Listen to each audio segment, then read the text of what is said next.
पिछला वीडियो बुद्धि के सिद्धांतों में समूह कारक सिद्धांत का था और आज फ्रेंड्स हम डिस्कशन करेंगे बुद्धि के तरल एवं ठोस बुद्धि के सिद्धांत। क्या नाम है आज के सिद्धांत का नाम? तरल एवं ठोस बुद्धि, फ्लड एंड क्रिस्टलाइज्ड थ्योरी। तो किसने दिया ये सिद्धांत? कैटल एवं हॉर्न ने दिया। ठीक है, अब इसी सिद्धांत का एक नाम और है जिसको आप विशेष इंपॉर्टेंट कर लेना है ना, वेरी वेरी इंपॉर्टेंट कर लेना। वो एनसीईआरटी से लिया हुआ है। इसी सिद्धांत को हम एक नाम और देते हैं, क्या? जी सी कॉमा जी एफ, जी सी और जी एफ, है ना। ये मैं भी समझाऊंगा क्या है जी सी और क्या है जी एफ। शॉर्ट में संक्षिप्त में बता दूं, सी क्रिस्टलाइज और एफ फ्लड, है ना। जी का मतलब जनरल। अब ये जी सी और जी एफ नाम क्यों दिया यही देख लें। और जिसको याद रखना, जो मैं नोट कर रहा हूँ यहाँ पर, ये जो बात आई है ये किस में आई है? एनसीईआरटी बुक में आई है ना। तो इसको आप अंडरलाइन कर लेना। जी सी जी एफ थ्योरी किसकी है या कौन सी है? जी सी जी एफ थ्योरी कैटल की है। कौन सी है? तरल एवं ठोस है। जी सी का मतलब क्या हुआ? ठोस, जनरल क्रिस्टलाइज, और जी एफ का मतलब तरल, जनरल फ्लड। ठीक है, अब जी सी जी एफ नाम क्यों दिए तो देखें आप, मैं देखें कैटल ने क्या किया, जो स्पीयरमैन का था ना दो तत्व सिद्धांत, दो कारक सिद्धांत, उसमें दो कारक लिए थे। एक तो क्या लिया था? जनरल लिया था ना, मतलब सामान्य, और एक लिया था स्पेशल, लिया था स्पेशल मतलब विशिष्ट। ठीक है, तो ये जो कैटल और हॉर्न है, इन्होंने जो स्पीयरमैन का जनरल जी कारक है, जो जनरल है ना जी कारक, इस जी कारक के अपने सिद्धांत में दोस्तों दो भाग कर दिए थे, है ना। क्या याद रखोगे, क्या समझे आप कि स्पीयरमैन के दो कारक में दो कारक थे, जी कारक और एस कारक, है ना। और कैटल ने उस जी कारक को दो भागों में विभक्त कर दिया। कौन कौन से भाग कर दिए वो? एक जी सी और एक जी एफ। समझ गए? अब आपको क्लियर हुआ कि जी सी जी एफ क्या है? जी सी जी एफ स्पीयरमैन के जी कारक के तोड़े गए दो भाग हैं, जिनके नाम क्या है? जी सी मतलब जनरल क्रिस्टलाइज्ड और जी एफ मतलब जनरल फ्लड, अर्थात वो आ गया तरल एवं ठोस बुद्धि। ठीक है, सीधा हो गया। जी सी जी एफ तरल एवं ठोस बुद्धि के नाम है। जी सी ठोस बुद्धि है और जी एफ तरल बुद्धि। ठीक है, अब आगे देखते हैं। इसमें अब मैं दो का हो गए आपके। इसमें हम सबसे पहले अब लेते हैं इसको तरल बुद्धि को। सबसे पहले विशेषता देखेंगे हम तरल बुद्धि की, मतलब तरल बुद्धि क्या है। ठीक है, तरल बुद्धि, इसी को क्या कह दे? जी एफ कह सकते हैं ना, जी एफ। अब तो जी एफ। तो देखें तरल बुद्धि की विशेषता क्या है। तो दोस्तों तरल बुद्धि सबसे पहली बात तो याद रखना, वंशानुगत होती है।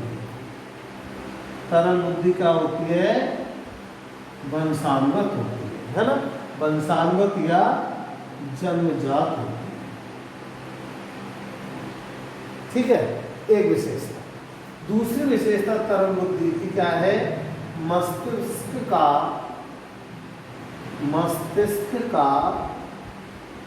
केंद्रीय सूचना तंत्र, है ना। मस्तिष्क का केंद्रीय सूचना तंत्र किसको कहा है? तरल बुद्धि को कहा है ना। इसी को हम कहते हैं मस्तिष्क का हार्डवेयर।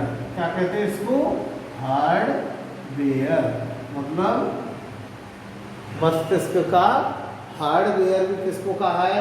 तरल बुद्धि को कहा है। अब देखें सूचना तंत्र, इसी से याद रखना, या हार्डवेयर, इससे भी याद रखना, है ना, कि जो भी सूचनाएं हमें प्राप्त होती हैं मस्तिष्क को जो भी सूचना वातावरण से मिलती है वो सारी सूचनाएं कहाँ जाकर एकत्रित होती हैं? तरल बुद्धि में होती है, ठोस में नहीं। तो ठोस बुद्धि तो एक सूचना है, आगे मैं बताऊंगा ठोस बुद्धि में।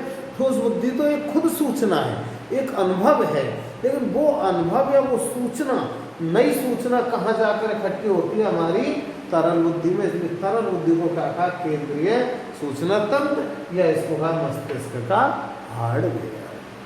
ठीक है, या एक नाम और दे दें इसको, मस्तिष्क का हार्डवेयर या मस्तिष्क का सीपीयू। मस्तिष्क का सीपीयू भी किसे कहते हैं? तरल बुद्धि को कहते हैं। ठीक है, अगली विशेषता देखें। अब कुछ बहुत इंपॉर्टेंट विशेषता जिन सबको आप कॉपी में नोट करना और याद करना इनको, कि तरल बुद्धि क्या है? तरल बुद्धि अमूर्त, बहुत अच्छी विशेषता है, अमूर्त रूप से सोचने एवं तर्क करने, अमूर्त रूप से सोचने एवं तर्क करने की क्षमता है। बहुत इंपॉर्टेंट खास विशेषता इसकी, तरल बुद्धि की अमूर्त रूप से सोचना, है ना। मतलब हम जो सोचते हैं, हम जो विचार करते हैं, हम जो तर्क करते हैं, वो सब कौन सी बुद्धि है? हमारी तरल बुद्धि। ठीक है, और अच्छा अब बताओ, हम जो देखते हैं वो क्या है? देखते हैं मतलब हमारा अनुभव, और वो अनुभव हमारा ठोस बुद्धि। लेकिन हम जो सोचते हैं वो क्या है? हमारी तरल बुद्धि है। इसलिए अगर आपसे एग्जाम में क्वेश्चन पूछा जाए कि सोचने की क्षमता कौन सी बुद्धि से आती है, तो वो है दोस्तों तरल बुद्धि से। आप इसको नोट करना चाहें तो नोट कर लें, जल्दी से करें नोट। और अगली विशेषता ताकि मैं लाऊं आपके सामने, अगली विशेषता है तरल बुद्धि की अच्छी अच्छी सारी विशेषताएं हैं। जैसे देखें, एक तो तरल बुद्धि नई योजना, नई योजना मतलब प्लानिंग करना, प्लानिंग करना, नई योजना बनाना, किसका काम है दोस्तों? तरल बुद्धि, है ना। नई योजना का निर्माण कौन सी बुद्धि से होता है? तरल बुद्धि से होता है। ठीक है, अगला देखें, नई परिस्थितियों से, नई परिस्थितियों से समायोजन करना, है ना, समायोजन करना। ठीक है, इसका काम है, तरल बुद्धि का काम है। नई परिस्थितियों से समायोजन करना किसका काम है? तरल बुद्धि का काम है दोस्तों, है ना। तो आपको यह समझ में आया, योजनाओं का निर्माण करना, परिस्थितियों के साथ समायोजन करने की क्षमता हमारे अंदर कौन सी बुद्धि से आती है? तरल बुद्धि से आती है। समझ गए आप? आगे देखो, अगली इसकी विशेषता है तरल बुद्धि की, कि यह बुद्धि जो तरल बुद्धि है एक विशेष बात है, क्योंकि आपको ऊपर आया ना कि तरल बुद्धि वंशानुगत होती है या जन्मजात होती है ना। तो इसी आधार पर आप याद करें कि आपने कुछ साइकोलॉजी के पार्ट्स तो पहले पढ़े होंगे, थोड़ा बहुत साइकोलॉजी तो पढ़ा होगा, और उसमें निश्चित रूप से पढ़ा होगा कि तरल जो बुद्धि है वो किशोरावस्था तक बढ़ती है और उसके बाद घटने लग जाती है ना। उसका स्लो डाउन प्रारंभ हो जाता है, मतलब धीरे धीरे जो वंशानुगत बुद्धि है वो 20 साल 19 साल के बाद घटती हुई चली जाती है। ठीक है, तो वो जो घटती है ना बुद्धि, वो कौन सी बुद्धि है? तरल बुद्धि। ठीक है, ठोस बुद्धि कभी नहीं घटती। तो ठोस बुद्धि का दूसरा नाम है अनुभव, और अनुभव हमारी आयु जैसे जैसे बढ़ती है ना, हमारा जो ठोस बुद्धि है या अनुभव वो भी बढ़ता हुआ जाता है। ठीक है, और जो तरल बुद्धि है वो 20 साल के बाद जैसे जैसे आयु बढ़ती है, तरल बुद्धि कम होती हुई चली जाती है। ये इसकी विशेषता है तरल बुद्धि, है ना। तो तरल बुद्धि का अगला पॉइंट क्या है? किशोरावस्था, किशोरावस्था तक तो बढ़ती है, किशोरावस्था तक बढ़ती है, उसके बाद इसमें कमी होती जाती, ठीक है। और अंत में जब वृद्धावस्था में जाकर के तरल बुद्धि खत्म हो जाती है और केवल व्यक्ति के पास क्या रह जाता है, ठोस बुद्धि, ये अनुभव रह जाता है, ठीक है। ये कुछ तरल बुद्धि की विशेषता है ना। अब हम देखते हैं इसका दूसरा पार्ट, ठोस बुद्धि, है ना। ठोस बुद्धि क्या है, अब ठोस बुद्धि को समझें, है ना। ठोस बुद्धि जिसको मैं बार बार आपको बता रहा हूँ, ठोस बुद्धि का दूसरा नाम है अनुभव, ठीक है। तो ठोस बुद्धि देखें, ठोस बुद्धि, ठीक है, जिसको हम और क्या लिख सकते हैं, जीसी लिख सकते हैं ना, जीसी, जनरल क्रिस्टलाइजेशन, जीसी। ये क्या है, ठोस बुद्धि, इसका दूसरा नाम है अनुभव, है ना। इसकी विशेषता देखते हैं दोस्तों। आप जानते हैं अनुभव हमें जन्मजात मिलते हैं, वातावरण से या पर्यावरण से मिलते हैं।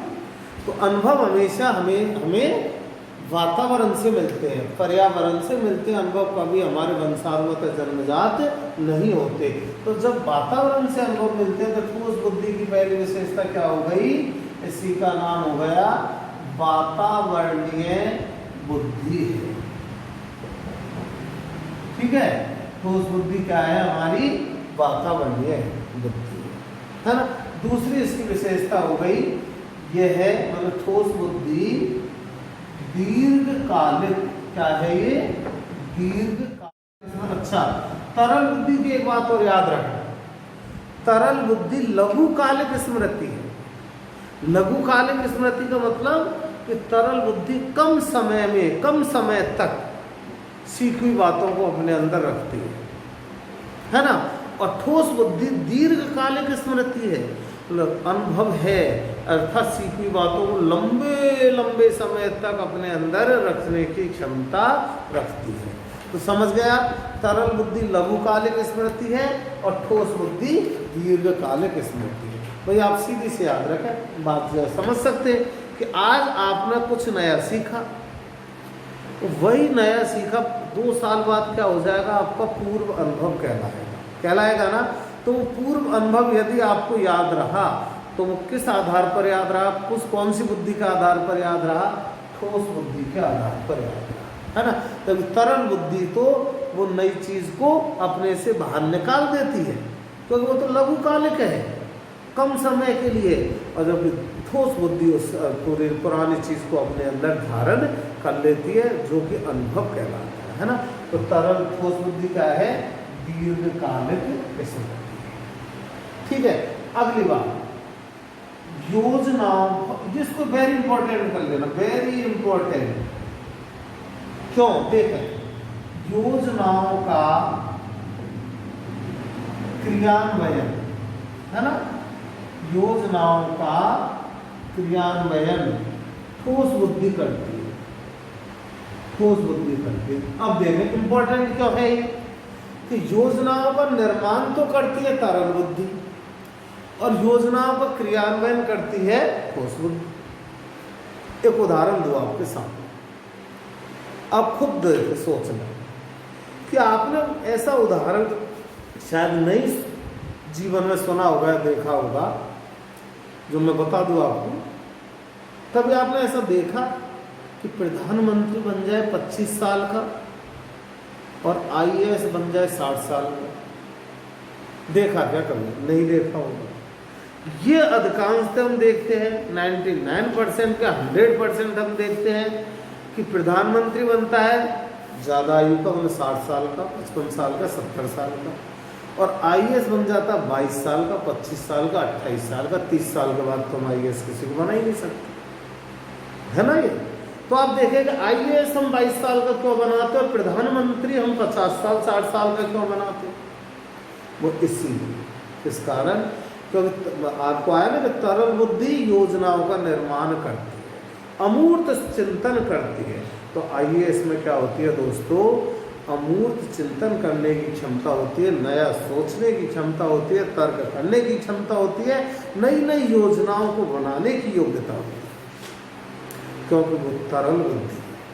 ठीक है। और जबकि प्रधान, अब ठोस बुद्धि का योजनाओं का क्रियान्वयन, अब IAS ने तो योजना बना दी सचिव के रूप में, अब उन योजनाओं का क्रियान्वयन कौन करेगा? प्रधानमंत्री करेगा, मिनिस्टर करेगा, या कोई बुजुर्ग व्यक्ति करेगा ना। इसलिए क्यों? क्योंकि उसके पास अनुभव है। मैंने बताया नहीं, ठोस बुद्धि का नाम अनुभव। उसके बुजुर्ग व्यक्ति के पास या ज्यादा आयु के व्यक्ति के पास क्या होता है? अनुभव होता है। अनुभव रूपी ठोस बुद्धि होती है। इसलिए योजनाओं का क्रियान्वयन कौन सी बुद्धि से या कौन से व्यक्ति के द्वारा किया जाता है? अनुभवी व्यक्ति के द्वारा या ठोस बुद्धि के व्यक्ति के द्वारा। तो अब समझ में आया ये पॉइंट क्यों इंपॉर्टेंट है? योजनाओं का निर्माण तरल बुद्धि से और योजनाओं का क्रियान्वयन ठोस बुद्धि से किया जाता है। ठीक है दोस्तों, आगे देखते हैं। अगली विशेषता इसकी है ठोस बुद्धि की, ये भी इंपॉर्टेंट है। ठोस बुद्धि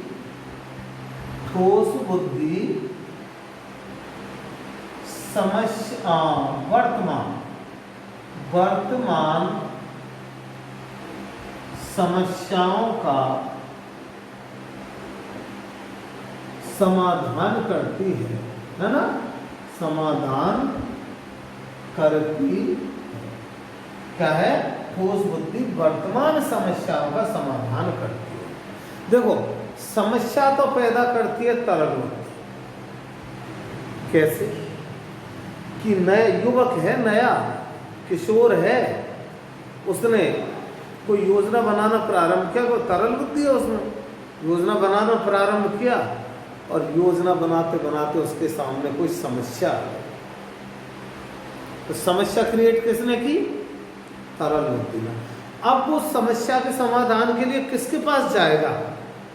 तो उस पर तो समाधान हो नहीं रहा, तो किसके पास जाएगा? वो ठोस बुद्धि मतलब अनुभवी व्यक्ति, बुजुर्ग व्यक्ति के पास जाता है ना। क्यों गया? क्योंकि उसके पास, उस बुजुर्ग व्यक्ति के पास अनुभव है। अनुभव मीन्स उसके पास ठोस बुद्धि का भंडार है और वो अपने उस अनुभव के द्वारा उस समस्याओं का समाधान सुझा देता है या समस्याओं का समाधान कर देता है ना। तो ठोस बुद्धि समस्याओं का समाधान करवाती है, इसको याद रखना। अगला पॉइंट, एक खास बात इसी में जोड़ देता हूं कि समस्या का समाधान करवाती किस आधार पर है? पूर्व अनुभवों के आधार। क्योंकि जो समस्या युवा उस अनुभवी व्यक्ति, बुजुर्ग व्यक्ति के पास लाया, उन समस्याओं से या उस जैसी समस्याओं से वो अनुभवी व्यक्ति पहले गुजर चुका है ना, पहले पास आउट हो चुका है। ठीक है, तो उन समस्याओं को समझता है। तो जैसे ही नई समस्या को कोई व्यक्ति, बुजुर्ग व्यक्ति के पास लाता है, तो तुरंत उसे पूर्व अनुभव याद आते हैं और उन पूर्व अनुभवों के आधार पर वो अपना ये नई समस्याओं का समाधान कर देता है या सुझा देता है। ठीक है। और एक पॉइंट और जो मैंने आपको जैसे अभी बताया कि तरल बुद्धि किशोरावस्था के बाद घटने लग जाती है ना। अब जस्ट इसका उल्टा कर दें कि ठोस बुद्धि क्या होगा? किशोरावस्था के बाद घटेगी या बढ़ेगी? बढ़ेगी, है ना। बताया था मैंने कि ठोस बुद्धि आयु बढ़ने के साथ साथ बढ़ती है। क्यों बढ़ेगी बताओ? क्योंकि ठोस बुद्धि को क्या कहते हैं हम? अनुभव कहते हैं, है ना। तो अनुभव हमेशा बढ़ते हैं, अनुभव कभी कम नहीं होते। और अनुभव का नाम वातावरण है, तो अनुभव कहाँ से मिलते हैं हमें? वातावरण से। तो अनुभव हमेशा बढ़ते हैं और अनुभव बढ़ते हैं तो ठोस बुद्धि भी बढ़ती है। तो अब समझ में आया तरल और ठोस बुद्धि का संबंध क्या है? यही संबंध है कि तरल बुद्धि आयु बढ़ने के साथ साथ घटती है और ठोस बुद्धि आयु बढ़ने के साथ साथ बढ़ती है। ठीक है फ्रेंड्स, ठीक है। आगे देखें, एक विशेषता और इसकी देख लें लास्ट, वो क्या है? कि जो ठोस बुद्धि है, ठोस बुद्धि लग दो इसको भी, ठोस बुद्धि योजनाओं को उच्चतम स्तर पर पहुंचाती।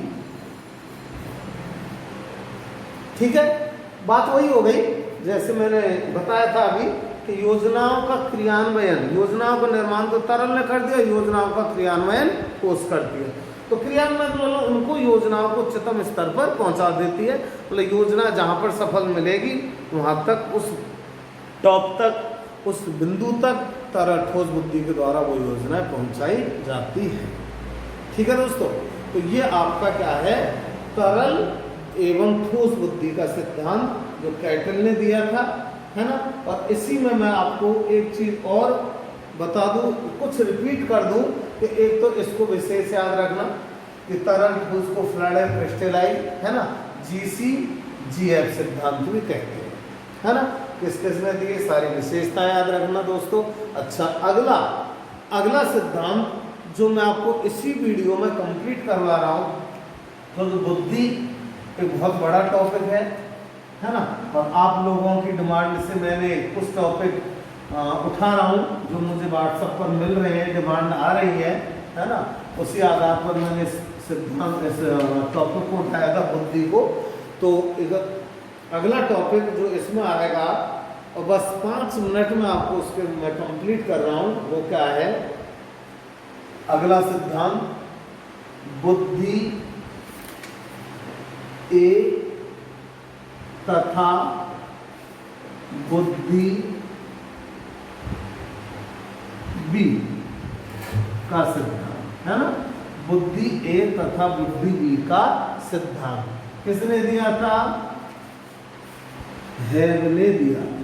किसने दिया, हैब ने दिया था बुद्धि ए तथा बुद्धि बी का सिद्धांत। ए और बी को हम क्या कहते हैं, बुद्धि के और बुद्धि है, या बुद्धि ए और बुद्धि बे का सिद्धांत। ठीक है, अब बता दूं आपको कि इसको कभी भी बुद्धि से मतलब सा और बी का सिद्धांत मत याद करना।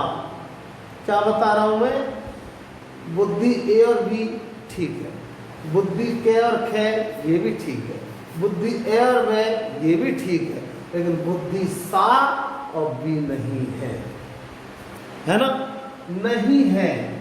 बुद्धि सा और बी नहीं है, वो क्यों नहीं है वो देखें। ये एनसीईआरटी में लिखा हुआ कहीं आ जाए ना तो अच्छे से याद रखना। देखो सा से क्या निकल रहा है और बी से क्या निकल रहा है ना। ये आपको पीडीएफ में नहीं मिलेंगी ये बात है, इनको आप नोट कर लेना मेरे वीडियो में से, है ना। सा और बी क्या है, देखो सा मीन्स सामान्य, है ना, बी मीन्स विशेष। अब आप देख लें सामान्य कारक किसने दिया, मतलब जी कारक, और विशेष मतलब स्पेशल मतलब एस कारक। अब जी और एस कारक किसने दिए, स्पीयरमैन ने। स्पीयरमैन का द्विकारक ये सिद्धांत यही तो है, जी और एस। तो ये जो सा और बी है,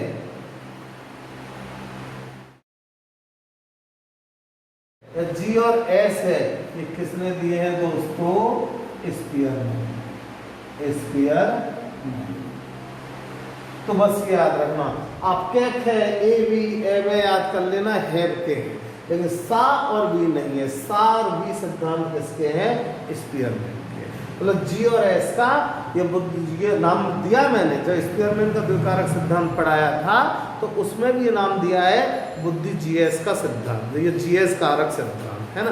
तो जीएस कारक का दूसरा नाम क्या है, सा और बी का सिद्धांत। ठीक है दोस्तों, ये आपका। अच्छा, अब मैं आ जाता हूं अपने सिद्धांत पर, बुद्धि ए तथा बुद्धि बी के सिद्धांत, है ना। क्या है, बस अब ये कंप्लीट हो जाता है आपका बुद्धि ए और बुद्धि बी का सिद्धांत। बड़ी एक छोटी सी ट्रिक है और ये आपका कंप्लीट। क्या क्या देखें,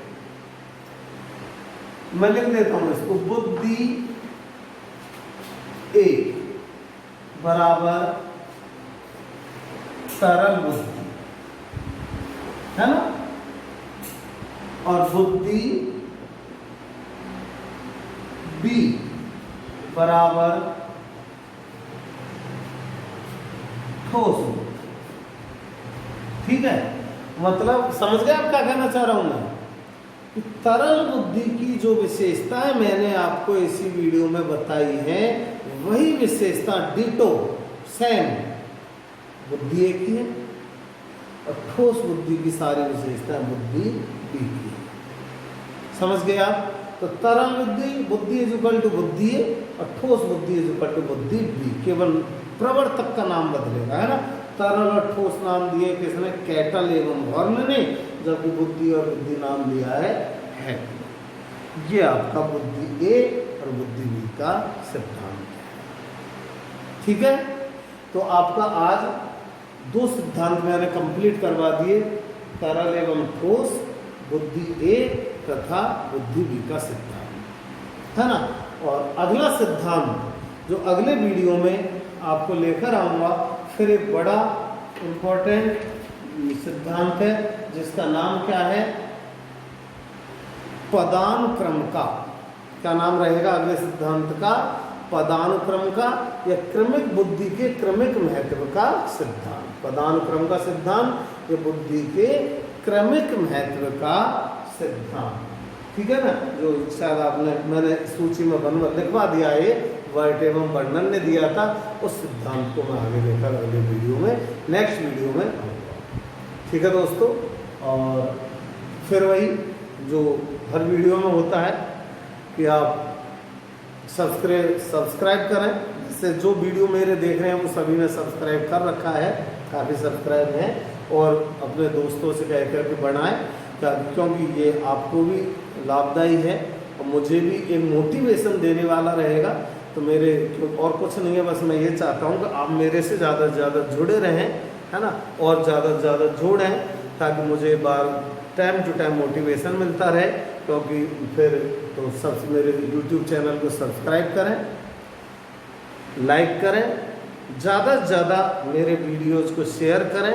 और हाँ दोस्तों,